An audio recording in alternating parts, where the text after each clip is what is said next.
Okay, hello and welcome to another episode of the How She Owns It series. And I'm here, so I'm Julie Agnew, the self-worth and wealth coach. And today I've got the fabulous Claire Morton joining me. And Claire is a self-love and relationship coach. Did I get that right? You did, yes. Perfect. So up until now, obviously, Claire, I've recorded conversations with other women, other coaches, business women, because I'm really, I guess, passionate about helping other women to really own their self-worth so that they can show up in a more powerful way in relationships and to earn the money that they want to make. I believe that those two things are intrinsically linked. So I'm definitely interested to have a conversation with you today because I know you've got a really, really fabulous mission that kind of aligns with my mission as well. So would you mind just sharing with us who you are and maybe what that mission is, first of all? Yeah. So as you mentioned, I'm a self-love and relationship coach, and I particularly help single people transform the relationship with themselves so that they're ready to attract that healthy, fulfilling relationship that they want with somebody else. Yeah. And I kind of got into this through my own transformation that has then just created a passion for sharing this with other people and helping other people see what's in their way, that relationship that they desire. Yeah. And that's, I think I do find the whole, for me, everything starts and ends with us, like individuals, and everything then just flows out from there. So if, as you say, if our relationship we don't transform the relationship that we've got with ourselves, I suppose we can't almost have the relationships that we want with other people, or even for you as the self-love and relationship coach, attract those people in that we want, because maybe we're not in the right energy to do that. Yeah, someone can only love us as much as we love ourselves. Yeah. Otherwise we sabotage and there's things in the way. So yeah, brilliant. So for anybody that's watching, just an aside to this, where Claire and I are almost similar as well, is we both trained with the same coaching company, didn't we? The Click. we did. When did you qualify as an actual life coach then with the Click? About early 2021. Fantastic. So you've been doing this for a little while then? I have, yeah. It's really enjoying it. That's good. I joined in, I'm trying to think now, May last year, and then I qualified in December last year. So you've been doing it a little bit longer than me, which is fantastic. And I know that you've been juggling your coaching business around a full-time job, but you're now part-time. Yes, that's correct. Yes, it was once I started working with clients, it was a bit much to work with clients, work full-time and do all the business side of things as well. So yeah, I've taken that leap to part-time. Brilliant. So would you mind sharing with us, I don't know, your story, your journey to where you are right now, just so that people can get a sense of the path that you've been on and what's led you to where you are now? Yeah, I would love to. I'll start with the positives. So it all kind of happened for me in the year in which I turned 40. So that year, well, it was 2019, everything seemed like amazing. Like I'd done a bit of work on myself, I'd read books and listened to lots of things like this, and I ended up going solo traveling to the Philippines, to Australia. I had amazing times with friends. I had a good job, the financial security, my own home, and I finally met someone who I thought was like what I'd been dreaming of, all the work kind of you've done on yourself and you're like, wow, it's all here, it's arrived. And everything just felt so amazing until that one moment where I got a text message from the guy just saying that we needed to talk, and that gut-wrenching, oh no, it's happening again feeling that I got. And that was a pattern I was seeing, was sort of that really good and then rejection, or I was settling in relationships. And so I think it was that moment that really triggered me to think there's something, I've read everything, I've been best friends with Google, and none of it seems to be working. These patterns are still repeating themselves, and the only person who's the same in all of that is me. So what is it that's hidden from my view that I can't see? And that's when I found a coaching program, and that's when transformation just took place for me. And my coach helped me see that the missing part of the puzzle was that relationship with myself. Like I didn't love and accept myself. I didn't believe I was worthy of the amazing relationship that I wanted. I didn't feel I was good enough. All of those things that come out, and I was also really disconnected from myself. So I was busy living outside of myself, kind of people pleasing and fixing other people and proving my worth, adapting like a chameleon, you name it. I've got a list as long as your arm. And what that was doing was actually disconnecting me from myself. So I couldn't tell you what my needs were, like what I wanted, what I liked, all of that kind of stuff. And I was also protecting myself. I describe it because someone said it to me in my journey. It's like you're in a cage and I just want you to break free. And I'd never seen this cage before. And I realized that it was a cage of like armor around me, protecting myself with perfectionism, with people pleasing, with trying to be perfect. I was defensive. I had all this armor around me that was just like protecting myself from any bad feelings. And that really disconnected me from people, because when we've got this armor around us, people can't see who we actually are. I don't know if all of this makes any sense. 100% it does. I can literally relate to so much of that, and I really like the way that you kind of described that you decided that you were going to just take a look at yourself, because that was the sort of common theme, but it was what was hidden from your view. You couldn't, I like the way that you described that, like it was hidden from you. And I think as women, I know I'm sort of generalizing here, and I know there are a lot of men that feel this as well, but specifically women, I think we have that habit of just trying to be the perfect person and doing the perfect things and the people pleasing and not implementing and then holding boundaries, and we do lose ourselves in all of that. And so I can resonate with you when you said that you didn't know what you wanted, because I suppose that had been hidden from you as well.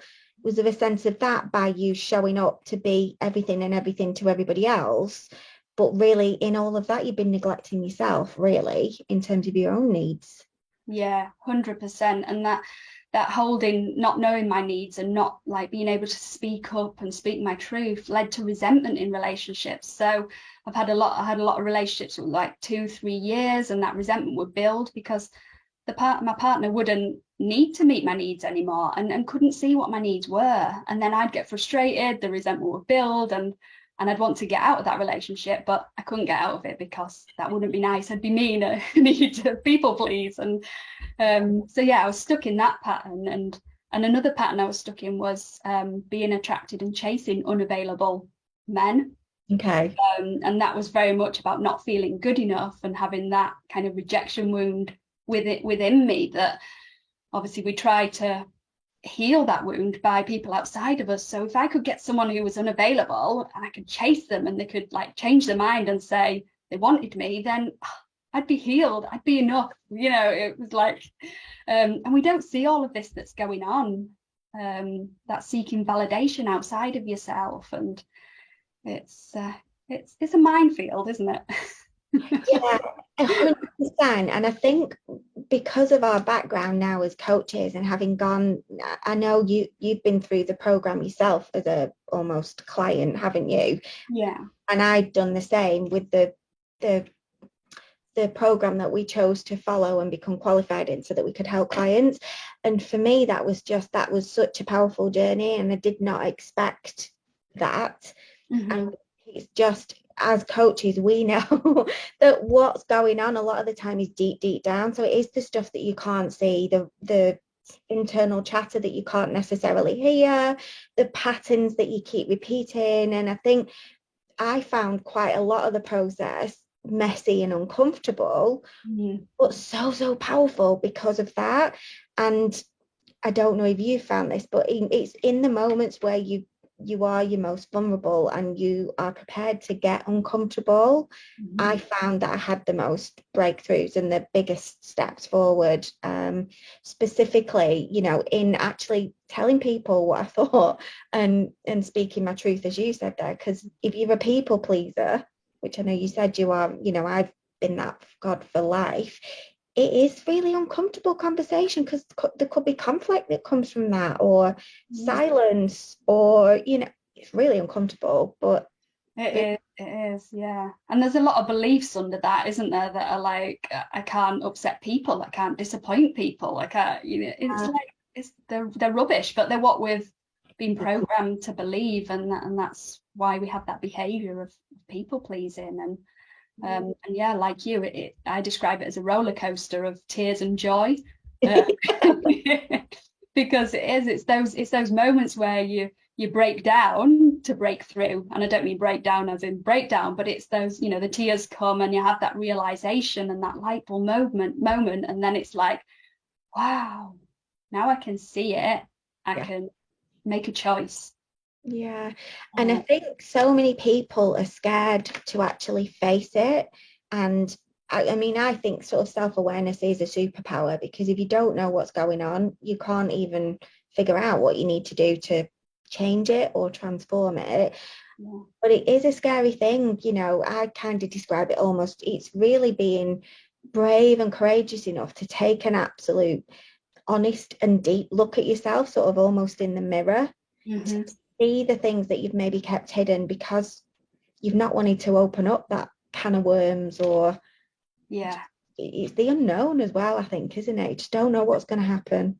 Definitely. And we're so sort of protective of ourselves that it's really hard. Our brains don't let us go there without that resistance, and that's where having someone to help you is really good, because they can I always describe it as an iceberg, and there's like all the stuff going on top and there's so much going on under the surface, and if we go into that cold water ourselves, we're there forever, and you're like looking around wondering where to go and what to look at, and you don't last very long. You get out, you have resistance, whereas like a coach can help, or this was my experience, can help you go down there, not be down there for so long, see what's going on, and bring it to the surface. And then, like we say, you can make choices. And I love the way you say it's your superpower, because it really is.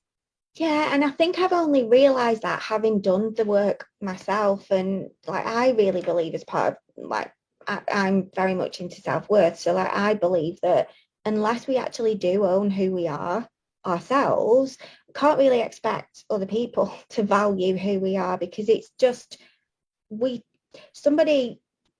Robbins said this. I watched a video that she shared last week or the week before. We actually teach people how to treat us.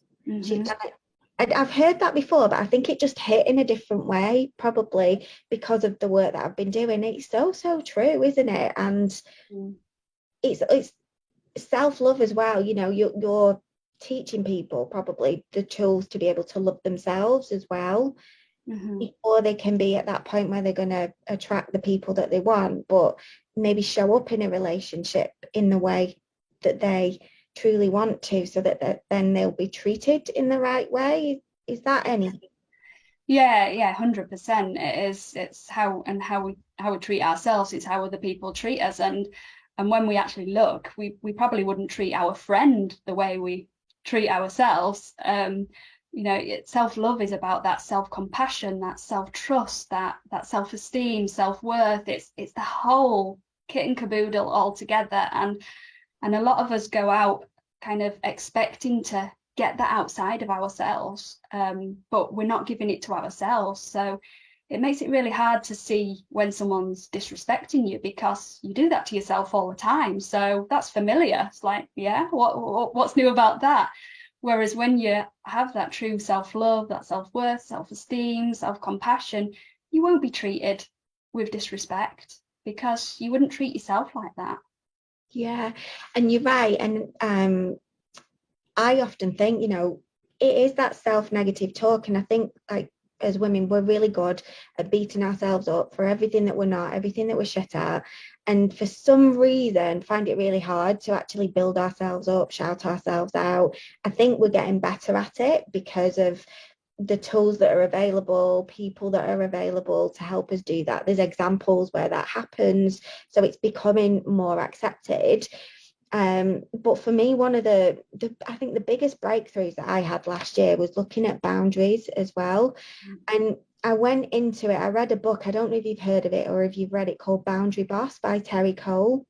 No, I haven't heard that one. Such an incredible read. And I went into that thinking, I don't implement boundaries with other people. I let them trash my boundaries all the time. You know, I'll say yes when I want to say no. You feel like you have to. It's that whole circle. Yeah. But as part of it, what I actually realized is I was actually trashing boundaries on my side, and I'd never even considered that. And so, as people pleasers, we always want to make people feel better, swoop in to save the day, just stop them from feeling upset or whatever it might be. And the way she described it is maybe you're sweeping somebody else's side of the street without their permission.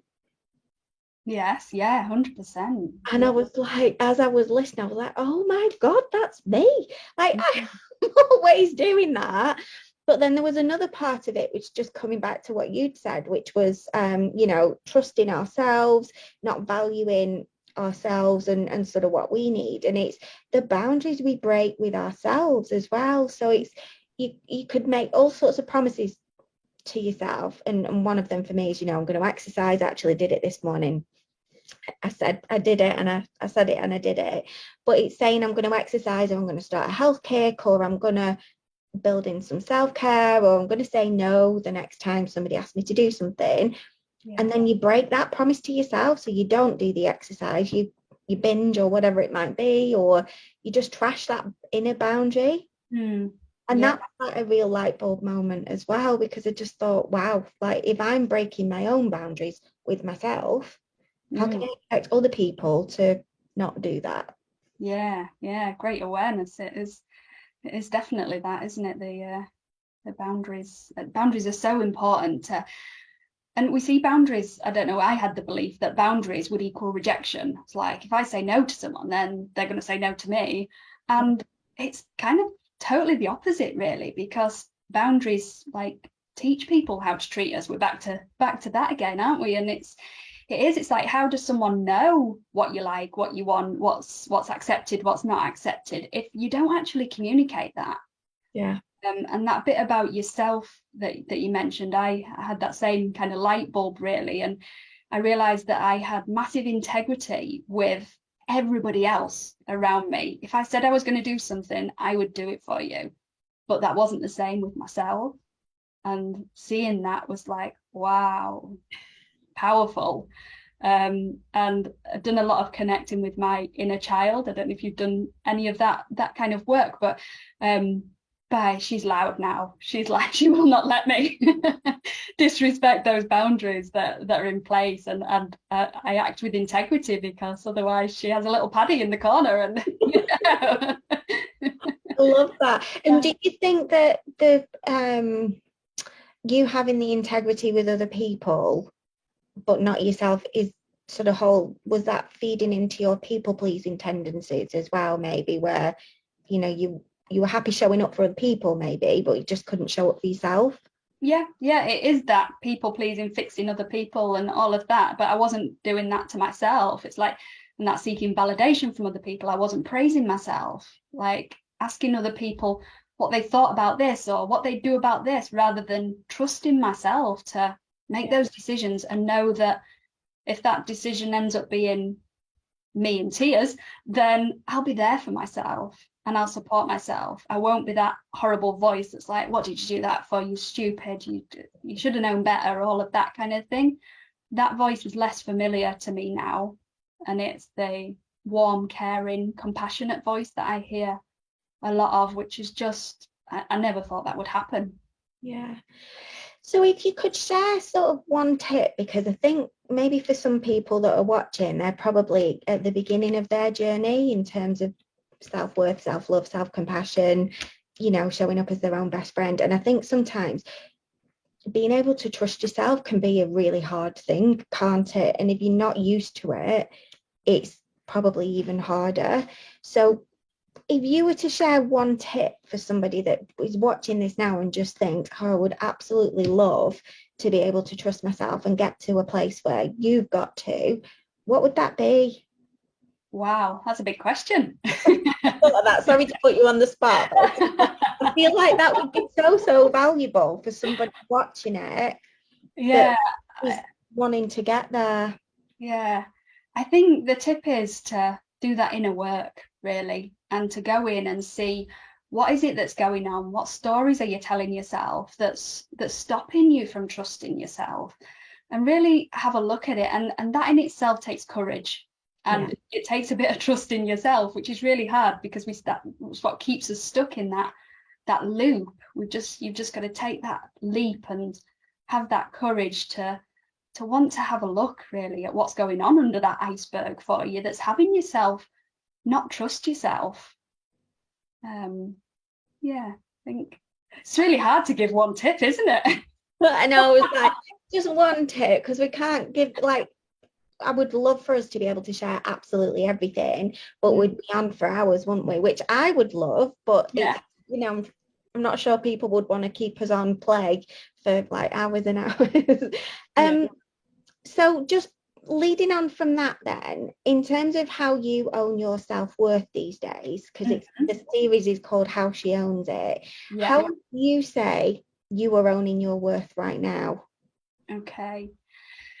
Well, in terms of kind of my like relationships and dating, I mean, the it's not a problem, but the thing that came up for me was because I hadn't had a relationship with myself for so long, I actually then wanted to be single and I wanted to enjoy that relationship with myself. And I did a like clarity exercise and asked myself the question, what would you do if time was no object? And I said, be single. I was like, what? Who said that? I was like, but I realized that that's what I kind of wanted because that relationship to me was new. So I wasn't ready to have a relationship with somebody else. So that's not quite your question, but I don't know, I just went off on a tangent there. But I think for me, it's knowing now that I deserve that amazing relationship. And I feel like I've got so much self-awareness of what's going on, what my default programming is. I've obviously transformed some of that, but there's still some there, and there always will be, and there'll be more that I'll uncover along the way. But I can take responsibility for that now. That's mine. That's not somebody else's, and that helps me so much to own who I am, take responsibility, and interact with someone in that way rather than needing stuff from that person and needing them to show me that I'm good enough and worthy and all of that. And I think it's also not only in relationships, this stuff has an impact in every area of your life because something doesn't just go on in one area, does it? It ricochets into everything. And I think I never thought I would be a business owner and having my own business and, you know, going part-time. Whoa, never would have thought any of that would happen. But do you know what? I can do this. It's scary and it's like stepping out of your comfort zone, but that's where we grow, and it's it just feels amazing. So I guess summing it up, I've kind of come out of my cage, as I like to say, and know what I deserve and no longer accept someone who's not willing to invest or someone who will disrespect me or someone who's unavailable. Like, I'm just clear on what I'm looking for. And in terms of like the dating and the relationships, I like to say I'm the buyer, not the seller now, because before I was the seller. Have me, buy me. You know, I'm good enough. I'm this, I'm that, and I'll fix you, and I'll do this, and it's so unattractive energy to have. And now I'm like, I know what I'm looking for, and it's like, can you show me the respect I want to feel? Can you show me the investment I want to feel? It's such a different balance. Yeah, a totally different energy, and just because obviously I can see you on the screen, and just hearing you, and I can almost like feel your energy. It's really, really powerful. So when you kind of look back at your journey, can you feel proud of the place that you've got to now? I feel like you can, but I just feel like I'd like you to say it. Yeah, 100%. Like with hindsight, I can see exactly why I was single at the age of 40. And yeah, just ask me the question again. You know, it just goes out of you. Yeah. I was like, whoa, I was like dreaming. I go on a tangent all the time. I was just curious to hear you say whether you're proud of when looking back on your journey, are you proud of it? Yeah. 100%. And I kind of wouldn't have it any other way, because what I've experienced along the way has taught me so much. And in those, the last few years before I then sought help, I was seeing a lot of that rejection. And it was just, to me, that was just the universe, if you like, saying, here you go. Please can you love yourself? Please can you value yourself? And it's like, now looking back, I'm like, wow, that was so clear. How did I not see that was the message that was coming to me? And but I got there eventually. I was a bit slow at it. But I got there, and now I just feel in that place where I can have a relationship that would never have been possible before. I can speak and deal with conflict. I can communicate. I can share my needs. I can show my true self in order for that true connection. And my list could go on, but we've not got all day. So it's just such a difference that wouldn't have been possible. And I don't believe I would have learned what I've learned without my experience. And my mission is for others not to wait until they're 40 to have that, and do it now, like see what's there and change like what's ahead.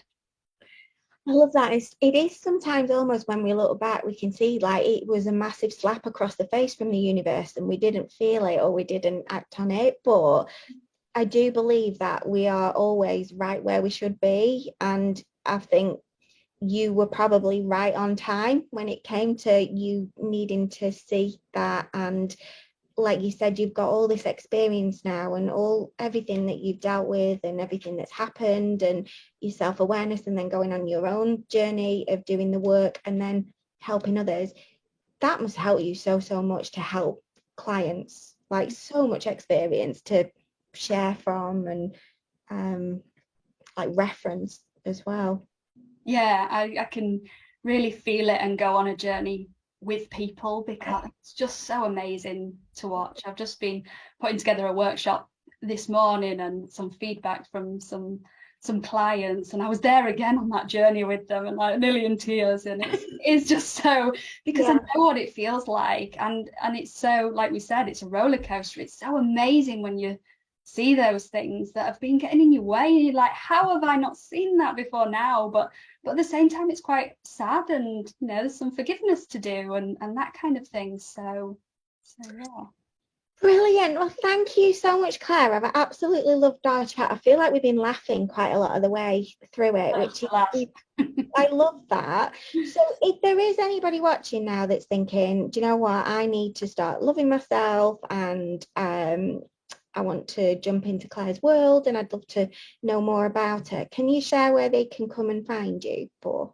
Yeah, I can. So I'm on Instagram. I am _Claire Louise, and I'm on Facebook, Claire Louise Coaching, and I've also got a Facebook group, which at the moment is called Awakening Self-Love, but I'm thinking of changing that to Awakening Love. So yeah, come and find me on there, and I've got a live workshop coming up soon. Like I say, I was doing some this morning, and it's just so exciting. It's just like lighting me up that I just can't wait to share it with the world. So yeah, come and find out about it. Fantastic. So I will post the links that Claire's just shared. If you're watching this on Facebook, they're going to be above this video. If you're watching it on YouTube, they're probably going to be below. But that's it, unless you've got anything else to share. That's a mouthful. Unless you've got anything else to share, Claire. No, I don't think so. Just to say thank you very much for having a chat, and I've really enjoyed talking to you. Yeah, you're more than welcome. And for anybody that is watching, we hope that you have enjoyed this as much as us. We have laughed our way through it, which has been brilliant. That's it for this episode. I will be back soon for the next episode. If you want to go and follow Claire, please do that. If you want to come and find me, you know where I am anyway. Lots of love to you all, and we will see you soon.